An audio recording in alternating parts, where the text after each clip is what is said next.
Viewers, welcome back to another video of the series. तो जैसा कि है हमने अब तक काफ़ी कुछ डिस्कस कर लिया। हमने फंडामेंटल एनालिसिस कर लिया कि किस तरह से जो है हमें एनालाइज करना चाहिए किसी भी क्रिप्टो में इन्वेस्टमेंट करने से पहले, कौन सी हमें क्रिप्टो प्रोजेक्ट चूज करना चाहिए। उसके बाद हम बात कर रहे थे बाइंग स्ट्रेटेजी के बारे में, जिसमें मैंने आपको बताया एक होता है लॉन्ग टर्म स्ट्रेटेजीज और एक शॉर्ट टर्म स्ट्रेटेजीज, राइट। तो शॉर्ट टर्म की जो है हम दो स्ट्रेटेजीज कवर कर चुके हैं, जिसमें हमने कवर करी पंप एंड टर्म और साइक्लिक स्टॉक। अब हम बात करते हैं लॉन्ग टर्म स्ट्रेटेजी के बारे में कि लॉन्ग टर्म में एक्चुअल में कैसे होता है, किस तरह से जो है आपको अपने क्रिप्टो प्रोजेक्ट को रखना चाहिए और उसमें क्या क्या स्ट्रेटेजी जो है आप ध्यान रख सकते हैं और इस तरह से एनालाइज कर सकते हैं। तो आइए चलिए अब देखते हैं हम लॉन्ग टर्म स्ट्रेटेजी की और शॉर्ट टर्म तो हमने समझ लिया। तो अब हम समझेंगे किस तरह से जो है लॉन्ग टर्म में हम स्ट्रेटेजीज जिसे बोल सकते हैं कि अपनाएं और ध्यान किस तरह से रखें। तो बिना किसी देरी की शुरुआत करते हैं वीडियो की। तो जब हम बात करें लॉन्ग टर्म स्ट्रेटजी के बारे में, तो इसमें भी बहुत सारे ऐसे ना पॉइंट्स आ जाते हैं, जिसमें से सबसे पहला पॉइंट आ जाता है कि इन्वेस्टमेंट इन फंडामेंटली स्ट्रॉन्ग कॉइन। यानी कि कहने का मतलब है कि आप जैसे कि हमने एनालिसिस किया है, हमने स्टार्टिंग की वीडियोस अगर आपने देखी हो सीरीज की, तो हमने सबसे पहले किसी भी प्रोजेक्ट, किसी भी कॉइन, किसी भी क्रिप्टो में जो है इन्वेस्ट करने से पहले उसे फंडामेंटली एनालाइज कैसे करना चाहिए वो हमने बताया है। अगर आपने वो वीडियोस नहीं देखी है तो आप उससे गो थ्रू हो सकते हैं। तो वैसे मैं बता देती हूँ, जो है आपको कोई भी प्रोजेक्ट कॉइन जो आप चूज कर रहे हो उसे फंडामेंटली अच्छे से एनालाइज करना है। अगर आपको एक अच्छा प्रोजेक्ट वो लगता है तभी आपने वो अपॉर्चुनिटी छोड़नी नहीं है, उसमें इन्वेस्ट करना है, ठीक है। या फिर उसका जब प्राइस आपको लगता है कि ये प्रोजेक्ट काफ़ी अच्छा है और जब वो उसका लो प्राइस चल रहा है तो आप उसमें इन्वेस्ट कर लीजिए, आप उसको बाय कर लीजिए। इसी में अगर हम सेकेंड पॉइंट की बात करें तो वो आ जाते हैं can stay invested in crashes and dump.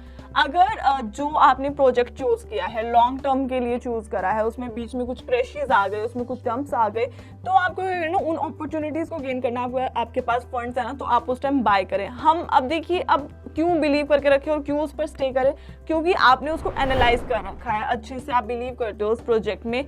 जैसे कि फॉर एग्जांपल हम ले सकते हैं बिटकॉइन का। बिटकॉइन हम जानते हैं कि एक अच्छा प्रोजेक्ट है और समय के साथ साथ उसका प्राइस गिरता भी है, बढ़ता भी है, पर हम जानते हैं कि वो जो है हमें एक अच्छा रिटर्न देगा। तो आप उसे एज ए लॉन्ग, ये कोई फाइनेंशियल एडवाइस नहीं है, मैं जस्ट फॉर एग्जांपल बता रही हूँ, मैं आपको रिमाइंड करा दूं। तो आप उसको लॉन्ग टर्म के लिए एक देख सकते हैं, राइट। तो इसी के बाद अगर हम नेक्स्ट पॉइंट की बात करें तो वो आ जाता है invest in coins you have affinity with. जहां पर आपको लगता है कि हाँ ये प्रोजेक्ट अच्छा है, हमने उसे फंडामेंटली एनालाइज किया है, आप उन प्रोजेक्ट्स में इन्वेस्ट करें, अपॉर्चुनिटी ना छोड़ें और उसको लॉन्ग टर्म के लिए, मतलब कि उसको हर एक तरह से एनालाइज करने के बाद ही डिसाइड करें कि लॉन्ग टर्म के लिए मतलब कि एक अच्छा प्रोजेक्ट है या फिर नहीं है। Can prove to multibagger हमारा नेक्स्ट पॉइंट है। इसमें कहने का मतलब ये है कि जैसे कि कोई भी आपने जो प्रोजेक्ट है चूज किया है वो आपको इन फ्यूचर आपके लिए एक जो है मल्टी बैगर साबित हो सकता है, क्योंकि अगर आपने जो एनालाइज किया है वो सही है और मार्केट जो है उसी के हिसाब से रिएक्ट कर रही है, एक अच्छा आपको रिटर्न में फ्यूचर में काफ़ी अच्छा एक प्रोजेक्ट से आपको प्रॉफिट हो सकता है, तो आपके लिए एक मल्टी बैगर जो है ये प्रूव हो सकती है आपके लॉन्ग टर्म इन्वेस्टमेंट के लिए आपने जो प्रोजेक्ट चूज किया है। अब हम बात कर लेते हैं, मैं आपको एक एग्जांपल के हिसाब से समझा देती हूँ।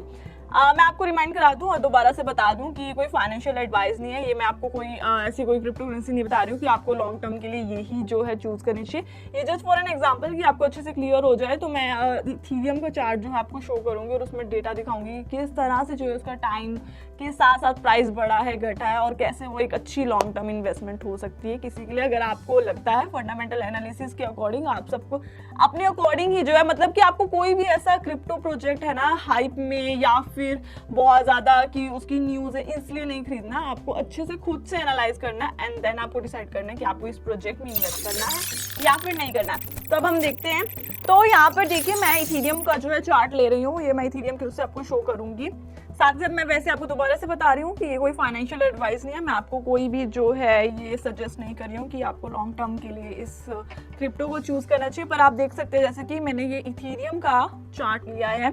अब हमने इसमें क्या देखना है, ये देखिए सबसे पहले हमने देखा इसका जो प्राइस है इतना चल रहा था, उसके बाद आपने देखा कि यहाँ पे इसका प्राइस थोड़ा सा पंप हुआ, फिर उसके बाद इतना हुआ, फिर उसके बाद ये यहाँ तक पहुंचा, यहाँ पे इसकी रैली आई, उसके बाद ये फिर एकदम से डाउन हुआ, फिर धीरे धीरे धीरे करके दोबारा ऊपर चढ़ा, पंप आया, फिर दोबारा डाउन हुआ, फिर अप डाउन, फिर रैली आई, फिर यहाँ पे बहुत अच्छी एक रैली आई इसकी इथेरियम की और ये प्राइस काफी पीक तक पहुंचा। और इस तरह से आप देख सकते हो कि पंप भी हुआ है, नीचे डाउन में भी गया है, उसके बाद दोबारा। पर एक चीज है कि आपने देखी इसका शुरुआत यहाँ से हुई, इस प्राइस से, इसने दोबारा अपना जो है लो टच नहीं करा है, इसने अपने हमेशा एक न्यू ही जो है प्राइस पर, चाहे ये डाउन आया पर इसने जो है अपने दोबारा से लो टच नहीं करा।